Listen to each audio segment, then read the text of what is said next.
तर जग आर्थिक मंदीच्या उंबरठ्यावर उभं आहे का असा प्रश्न विचारण्याची वेळ येते, कारण अमेरिकन शेअर बाजाराची अवस्था आठवड्याच्या सलग दुसऱ्या दिवशी अमेरिकन शेअर बाजारात प्रचंड मोठी पडझड झाली आहे। याचा थेट परिणाम हा आशियाई बाजारावर झालाय।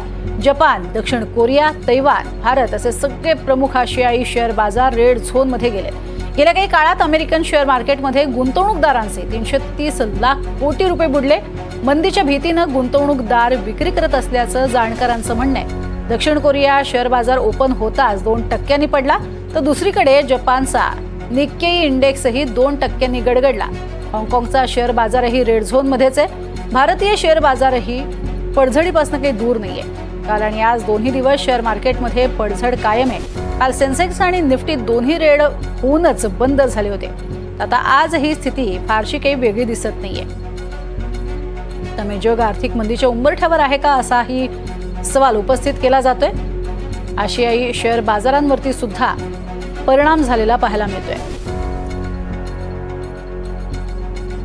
आणि या संदर्भात आपण बोलणार आहोत गुंतवणूक आणि कमोडिटी बाजार तज्ञ अमित मोडक सर सध्या आपल्या सोबत आहेत। अमित सर, आपलं स्वागत आहे एनडीटीव्ही मराठीमध्ये।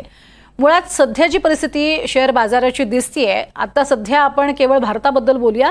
काय नेमकी भारताची सध्याची स्थिती आहे आणि त्याची प्रमुख कारण? शेअर बाजार हा कोरोनाच्या नंतर जो सावरला 2020 मध्ये, तिथून एकतर्फी तो वरती जात राहिला। म्हणजे वरच्या बाजूच्या दिशेने साधारणपणे 10,000चा निफ्टी 26,000 पर्यंत काही दिवसांपूर्वी पोहोचला होता। याच्यातलं आपल्याकडच्या तेजीचं दोन कारण आहेत। एक तर FII ची इन्व्हेस्टमेंट काही दिवस होत राहिली आपल्याकडे, पण त्याचबरोबर आपल्या इथल्या जनतेनी सुद्धा, म्हणजे लोकांनी म्युच्युअल फंडांमधून फार मोठ्या प्रमाणावरती गुंतवणूक शेअर बाजारामध्ये केली आणि त्याच्यामुळे शेअर बाजाराला फार मोठ्या प्रमाणावरती सपोर्ट मिळत राहिला।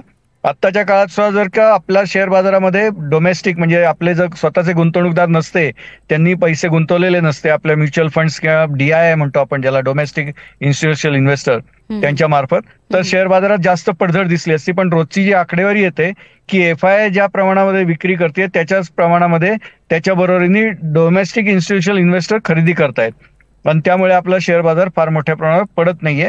हा जरूर तो 26,000पासून आज जो 22,000पर्यंत आलाय, 4,000 म्हणजे साधारणपणे 15%ची त्याच्यामध्ये जी करेक्शन आली आहे, ती करेक्शन याच्यापेक्षा मोठी दिसली असती, पण ती करेक्शन काहीशी सावरली आहे आपल्या डोमेस्टिक इन्स्टिट्यूशनल इन्व्हेस्टर्सनी त्याला सपोर्ट दिल्यामुळे। नक्कीच। मात्र अमेरिकेतली जी सध्याची स्थिती आहे की मंदीच्या उंबरठ्यावर अमेरिका आहे का असाही प्रश्न उपस्थित होतोय। यामध्ये तुम्ही कसं पाहता की अमेरिकेची ही स्थिती होण्यामागची काय प्रमुख कारणं तुम्हाला जाणवतात?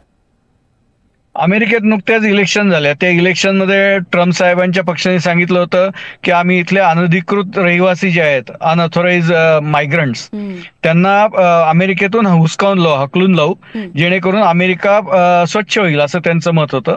आणि दुसरं त्यांचं एक मत होतं की अमेरिका इम्पोर्ट करते वेगवेगळ्या देशातून, त्याच्यावरती इम्पोर्ट टेरिफ किंवा इम्पोर्ट ड्युटी जी आहे ती फार माफक प्रमाणात लावते, परंतु अमेरिका जे स्वतःची प्रॉडक्ट त्या देशांना पाठवते ते देश मात्र अमेरिकेच्या प्रॉडक्ट्सवरती इम्पोर्ट करत असताना त्या स्वतःच्या देशामध्ये खूप मोठ्या प्रमाणावरती इम्पोर्ट ड्युटी लावते आणि त्यामुळे ते लेव्हल प्लेइंग फील्ड नाही। त्यामुळे त्यांनी एक टेरिफ नावाचं एक हत्यार उगारलं की जो देश आमच्याबरोबर ज्याप्रमाणे इम्पोर्टचे बाबतची नीती ठेवेल त्याचप्रमाणे आम्ही त्यांचा माल इम्पोर्ट करण्याची नीती ठेवू।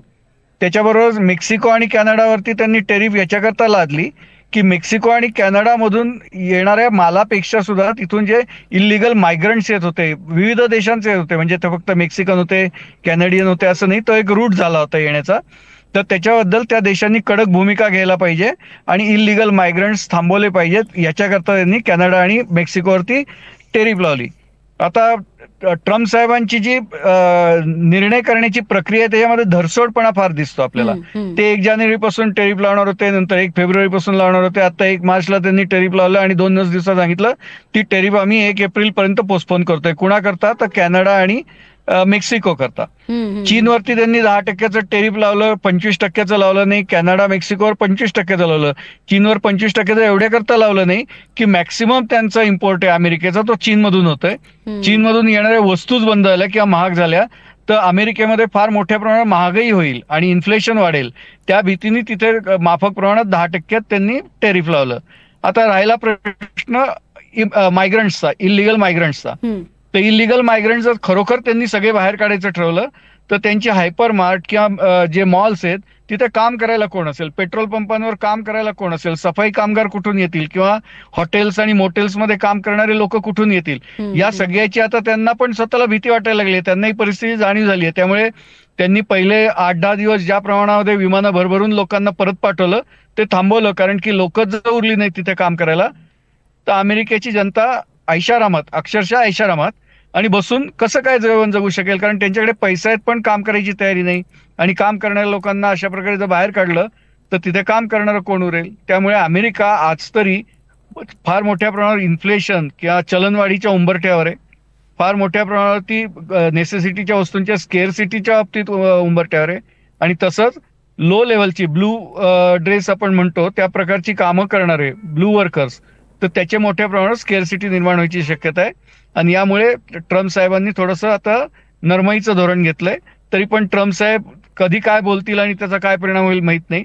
अमेरिकेमध्ये ही जी परिस्थिती निर्माण झाली, इन्फ्लेशन आणि स्लो डाऊन ओव्हरऑल, त्याच्यामुळे तिथला शेअर बाजार पडतोय. फार मोठी गोष्ट आपण सगळ्यांनी लक्षात घेतली पाहिजे, अमेरिकेची बाजारपेठ इकॉनॉमिक ऍक्टिव्हिटी ज्या आहेत त्या 30% जगाच्या सर्व इकॉनॉमिक ऍक्टिव्हिटीच्या, आणि त्यांच्या शेअर बाजाराचं जे बाजार मूल्य आहे, मार्केट कॅपिटलायझेशन म्हणतो, ते जगभरातल्या सगळ्या शेअर बाजारांच्या मार्केट कॅपिटलायझेशनच्या 70% आहे.